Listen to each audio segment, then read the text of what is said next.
That we bring on our panel for tonight.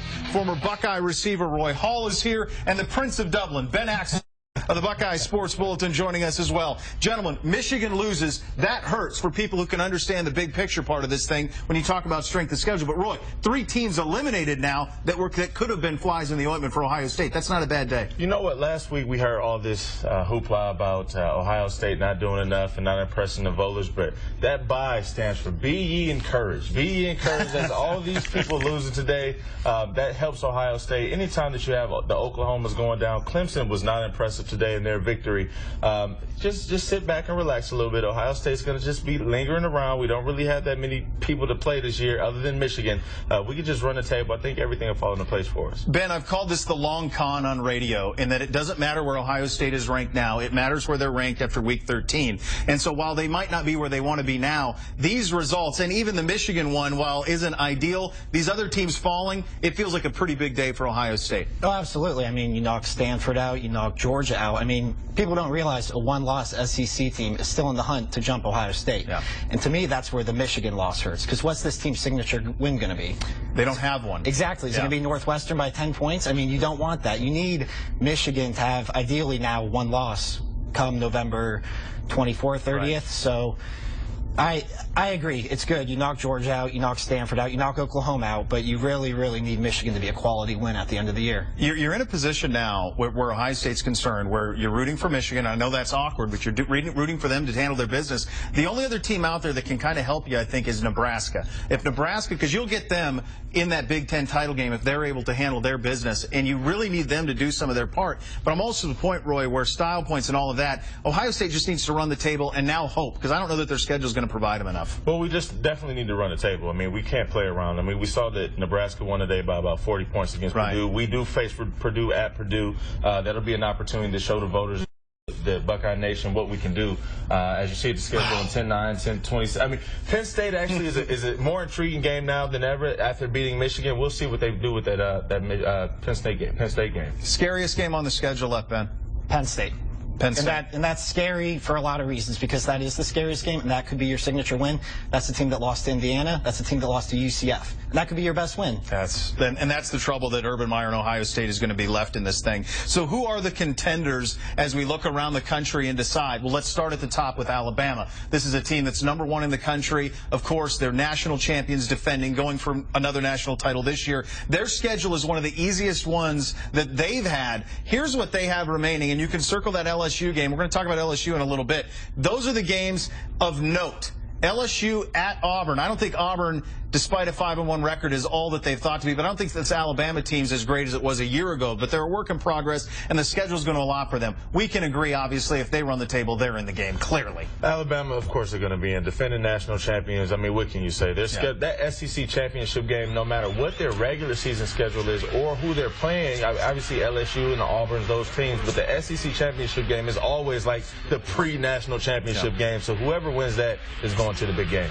It's that LSU game is going to loom large for them, and we'll start to talk about teams in a second that have one loss. The other team that I don't think Ohio State can do anything about is Oregon. Their schedule is tough enough, Ben, and obviously style points not a problem in Eugene. And when you look at the remaining slate, with UCLA, who's been impressive, Stanford, who lost today, but that's still going to be a decent game on a Thursday night in Palo Alto, and then the Oregon State game, potentially the Pac-12 championship game. That schedule is going to stack up and be better than Ohio State's, and they're ranked higher than them now. Absolutely. And going back to the Michigan lost today, I hate to keep going back to that, but that was Ohio State's one outside shot at controlling its own destiny to me, because I think that Oregon, for as good as their schedule is and all the style points, if UCLA and Stanford could start to cancel each other out, you could get into a situation where really beating Michigan twice, not only in the regular season but the Big Ten title game, that could really, really put you in a situation where you could have controlled your own destiny, and I think that's out of the picture now. Yeah, Oregon controls their own. We agree that Alabama controls their own. Now we start to get into the teams that I don't think entirely do. And let's start with Clemson, whose non-conference is very difficult when you talk about Georgia, who they won in week 1. And, of course, they got South Carolina at South Carolina, who they historically had trouble with. This weekend they got Florida State. Clemson right now in the BCS projections projected ahead of Oregon. You could make an argument that Clemson controls their own destiny as well. But they had a struggle today with Boston College. Roy, it's hard for me to envision them running the table. Well, if they beat Florida State and they beat an SEC school in South Carolina, they definitely have an opportunity to show the voters that they deserve to get in that game. It's going to get tricky. I mean, these are the types of situations that make you completely anticipate the playoffs coming up next year. I mean, because we won't ever necessarily have to have these conversations. If you have 4 great schools, they all deserve to get in. They'll be able to play out to see who wins it. There's no way, in my opinion, that an undefeated Clemson team is going to get pushed out for Ohio State. I agree, especially beating Georgia earlier in the year. And the ACC is loaded right now. I mean, from Florida State to Clemson to Miami, Florida, the U. Yeah. I mean, they're all undefeated right now. And, you know, maybe they'll cancel each other out, and that could really work to Ohio State's to their benefit. But, yeah, ACC's loaded right now. Yeah, and the other team in that is Florida State, a team with Jameis Winston, who should be on anybody's Heisman shortlist at this point. A young quarterback. As I mentioned, they're at Clemson this weekend. This Florida State team also plays Miami and Florida still. Florida still is going to give them a little bit of a bump. You mentioned Miami, Ben, undefeated. Florida State is the other team. The good news is that Florida State and Clemson play each other, so we won't be talking about one of these teams after next week. Of the two, which one do you like being the best chance to be undefeated, Roy? I'm not really sure. I'll pass it off to Ben. Go ahead, Ben. If there's a team that you like a little more. I like Florida State. I like Jameis Winston, and, you know, they've really looked impressive. I really think that Florida State is a team that they're ahead of Ohio State in the BCS right now. They're really a team that, with Jameis Winston, the Heisman hype that's coming with him, they scare me if I'm an Ohio State fan right now. See, Bo, this is tough for me because we're always talking about all these other teams outside of Ohio State, and I just want those guys to go. I just want them to go so bad. I don't want to talk about anybody else. And Roy, you know what? You played on this is blasphemy on the teams you played on to think that you'd be having a conversation about Ohio State not being good enough or playing a good enough schedule to get in and being left out. I got to imagine for Buckeye fans out there, this is so foreign to sit here and have people talking about an undefeated Ohio State team perhaps being left out of a national title. But see, this is it's real. But this is why Ohio State needs to come out and just put up points and just completely blow teams out of the water. Which hasn't happened yet. But they have to have an attitude. They have to have a swagger. They have to have some emotion. Whatever you need. Just get mad. Act like somebody talked about your mom or whatever it may be. You have to put up these points because they're not giving us respect. 12-0 last year. We could run the table this year and still not get a national. That's completely unheard of. It's hard for people to wrap their mind around, for sure. Let's talk about some teams potentially with one loss who I think are big problems for Ohio State if they are to win out. 2 teams that I think would pass Ohio State with one loss, both from the Southeastern Conference. Number 1 being LSU. LSU still plays Alabama. If they win in Tuscaloosa and they beat Texas A&M and win the SEC championship game, I cannot imagine a scenario where LSU isn't playing in the game.